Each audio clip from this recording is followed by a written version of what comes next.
and welcome to another episode of Beauty and Brains. Here we are discussing the topic of believing in yourself, and I am honoured to be interviewing Nina today.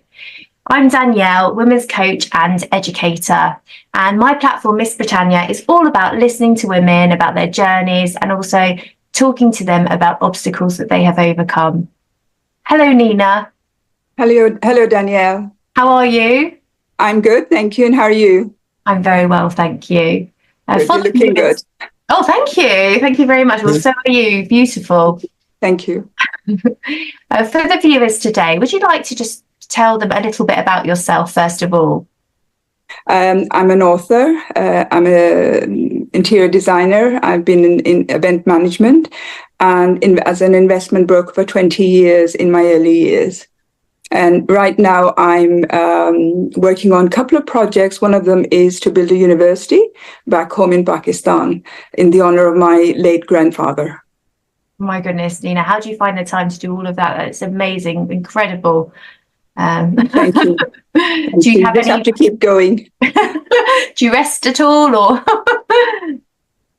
Yes, of course you rest, but as you get older, sleep becomes less of a priority in your life because you just feel that you've spent all your life raising children, family, careers. So I'm at a time when I can focus on myself and try and make some of my aspirations and my dreams come true. Amazing. Well, there's some obstacles that you've had to overcome, of course, on your journey. And would you like to tell the viewers today an obstacle that you've had to overcome? Yes, I think one of the main ones that I'd like to discuss today is my fear of public speaking.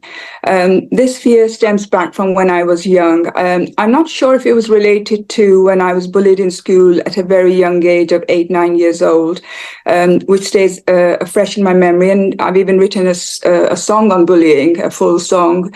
But the public speaking, I got the opportunity about, I think, November last year, when I decided that I was going to hold an event for fundraising for the Palestinians in Gaza. And over a 3-week period, it was always decided that I was never going to go on stage, although it was my baby and I organized it all, and we managed to sell almost 800 tickets. It was a dinner in the evening. And at the event, we raised over £100,000, which was distributed to 4 hands-on charities like Limbs for Gaza and Smile Aid and what have you. But it was always, I made it very clear, not having the confidence of public speaking, that I was never going to go on stage, and that we would hire some professionals to come in, at least initially, when the evening was, the opening of the evening. But my family weren't very happy that I was not going on the stage and speaking about the event and what inspired me to hold this event for the people of Palestinian. So eventually, on the day, my daughter came to me, "Mom, you're going on stage and you're going to speak." And I said, "Well, quickly write me a speech out." He said, "No, you'll be fine. Just go on the stage, you'll be fine." The truth is that I had actually done a bit of homework on it, because it's very important you know the subject. And if you know the subject, it just makes it a little bit easier. The second thing is... I think that we'll be asking you some tips in a moment.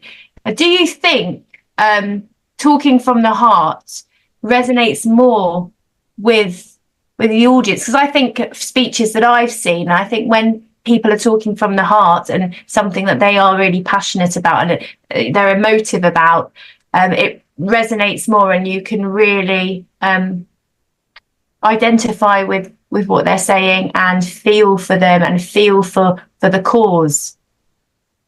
In all honesty, I think it's better to speak from the heart. There's a lot of truth, a lot of honesty in it when you're speaking from the heart, as opposed to writing a speech out or copying people. So yes, most definitely, speaking from the heart makes it that much more easier to engage with the audience and make the cause, the event, successful. Absolutely. So the 3 tips that you would give someone. So obviously you did end up getting on stage and speaking. So what 3 tips would you give someone, the 3 priorities? Because there's so many strategies out there. I've studied NLP, you know, it's about visualizing. I've had a fear of public speaking. I think many people have. And there's that book, isn't there? Feel the fear and do it anyway. That was one of the books I read. I love that book. So what would you say to someone who was really struggling with public speaking? What 3 tips would you give them? I think obviously speaking from the heart is crucial. As part of one of the tips is to speak from the heart, but it's not about just speaking from the heart. You also have to know the subject. You need to be, you need to know what you're talking about, and you have so much limited time on stage, and how to make it effective, how to engage the audience. This is very, very important. And I think the third important thing is to, believe in yourself and have the confidence. And how do you believe in yourself? You can't just wake up one day, have a phobia, fear, and then the next day you've got confidence. Confidence comes sometimes through experience, through talking to people, through knowing the subject, and more importantly, engaging in the tools that are available, utilizing all these. Mm-hmm. And I think a mixture of these does help you to overcome your anxieties and your fears. Confidence is a skill that can be learned, isn't it? And absolutely. I think you've touched on the topic of today, believing in yourself, and confidence and believing in yourself come hand in hand, don't they? Because the more confidence you have, the more you believe in yourself, the more you challenge yourself. But it's so important, isn't it, for our thoughts to be positive, because they can influence our beliefs and how we feel on stage. So have you done any work in terms of your thoughts, and positive thinking, or imagery and visualization activities? Yes, I had to, because I have so many projects going on. And one of them is, as I say, building a university in my birth town, Lahore, in the honor of my grandfather. A great deal of work has gone behind it. And, as I said, to take things to the next level, to any level, there's a lot of hard work, a lot of belief in yourself that you can do it. There's no time for negativity. You need to stay positive all the time, and you need to know if you're embarking on something. It's like you've got to be able to walk before you can run. And all the people, the naysayers who say, "Oh, you can't do it, you can't achieve it." What would you say? What message would you give to them? I don't believe in you can't achieve. Everyone has an opportunity in life to achieve things. Some take a step back, some actually go and do it, some deliver. It depends on the person. But I think if you get the opportunity, you must not let negativities come in the way. You must not be surrounded by negative people who give you negative energy, because then definitely you're not going to achieve anything. Exactly.